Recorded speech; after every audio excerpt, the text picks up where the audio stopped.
It goes without saying that J.K. Rowling has the right to change whatever she wants about Harry Potter, and boy has she. But it's a different story when film directors simply choose to change established details in the film series. Then again, that's the price of bringing in different authors with different versions. And while it's not entirely a bad thing, it makes a big old mess of the series' continuity, and it's a particularly easy thing for fans to pick up on, given how much attention they tend to pay. I'm Cal from WhatCulture.com, and this is the 10 biggest retcons in Harry Potter movies. Number 10. Hagrid's hut moves position.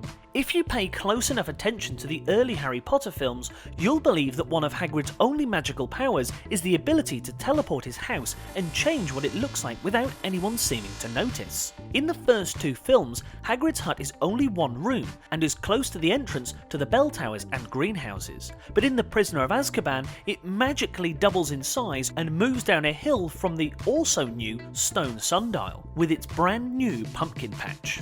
Number 9. The students wear hats in the Great Hall. Then don't. Remember when the students in the Philosopher's Stone wore nightcap-like hats during the feast and the sorting ceremony in the Great Hall? Well, none of the other directors seem to have. From the first film onwards, the detail was dropped entirely as if it had never existed. The students no longer have to wear silly hats of any sort for anything. Sorting hat aside, that is. Number 8. The Gryffindor common room moves. In the first film, the Gryffindor common room is situated at the end of a hallway, and the fat lady portrait guarding the entrance is played by Elizabeth Spriggs. But then, in The Prisoner of Azkaban, the entrance changes position to the 7th floor of the Grand Staircase Tower. It's the same common room, but Cuarón obviously wanted to take advantage of the other portraits for the scene in which the fat lady, now played by Dawn French, flees Sirius Black, so he moved it. Number 7. The rules of apparition change. Lots. None of the directors seem to agree on what should happen when someone disapparates in Harry Potter movies. In the Chamber of Secrets, Dobby appears out of nowhere as he did in the box, and so do Fred and George in The Order of the Phoenix, but from there it gets very different. Starting with the Half-Blood Prince, when someone disapparates, they twist horribly and are swirled into nothing. It's fairly nightmarish, to be honest. Number 6. The other ghosts in the Great Hall who disappear. Perhaps thanks to budget limitations for the films, most of the ghost-related story elements were left on the cutting room floor. We didn't get to see Peeves the Poltergeist at all, or Nearly Headless Nick's Death Day Party, or the Headless Hunt, and the house ghosts were mostly minimised aside from Nick and Helena Ravenclaw. But it clearly wasn't the intention back when the first film was made, as the first time we see the interior of the Great Hall, all of the house ghosts appear, but so too do other random unnamed ghosts who float around the hall's roof. Number 5. Tom the Barman and the Leaky Cauldron. Just as the fat lady was recast for The Prisoner of Azkaban, Tom the Barman was first played by Derek Dedman, but for the third film, Jim Tavari was cast for the more off-kilter performance and a far weirder look. And that's not the only change to the Leaky Cauldron between films. In the first film, the pub's sign is a black cauldron, while in the third it completely changes. So too does the entrance doorway, which changes once again in the Half-Blood Prince. It's not a major thing, but they should definitely have been able to keep their doors in one place.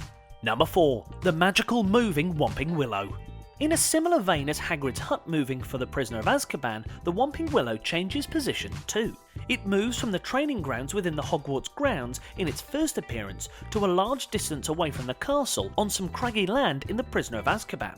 The tree also changes how it looks between its first and second appearances, resembling a willow far more in The Prisoner of Azkaban. Number 3. Madame Hooch's lessons and Quidditch refereeing. In the first Harry Potter movie, Zoe Wanamaker played Rolanda Hooch, the flying instructor and Quidditch coach who also referees the film's Quidditch match. But thanks to the actor only signing a single film contract, the character simply disappeared and flying lessons were removed from the curriculum entirely. On top of that, none of the other Quidditch games, which were dropped entirely from later films to concentrate on the main storylines, even had a referee, which is just plain dangerous, to be honest. Number 2. Death Eater masks and costumes. In The Goblet of Fire, when the Death Eaters make their debuts, they wore hoods strongly resembling those worn by the Ku Klux Klan. They also have skull masks that cover half of the wearer's face. They look pretty impressively scary, but the filmmakers clearly got cold feet about the whole KKK link. From the next film onwards, the Death Eaters have a completely different design. Their hoods have no points to them, and each individual mask is as unique in design as ones would become after the early films. Number 1. Harry's Magic Mirror.